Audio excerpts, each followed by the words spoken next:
और कब सब श्री जी पे छोड़ देना चाहिए? हमें हर समय मेहनत करनी चाहिए। खाली तो रहना बिल्कुल निषेध है। मनुष्य जीवन की एक एक श्वास अमूल्य है।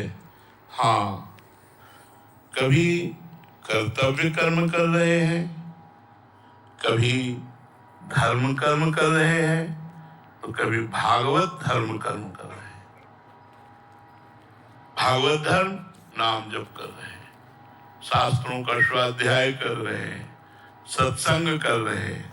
धर्म कर्म तीर्थयाटन, गरीबों की सेवा आदि आदि। कर्तव्य कर्म नौकरी, व्यापार, किसानी, जो भी कर्तव्य कर्म है कर्म करते हैं। प्रारब्ध केवल सुख दुख देता, वो कर्म नहीं कराता। प्रारब्ध कर्म नहीं कराता। प्रारब्ध परिणाम है किए हुए कर्मों का।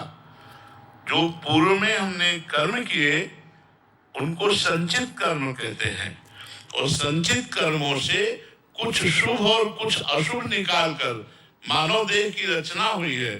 शुभ का फल सुख और अशुभ का फल दुख। तो प्रारब्ध केवल सुख और दुख देता है, सफलता और असफलता देता है, ना कि वो कर्म कराता है। कर्म क्रियमाण होता है।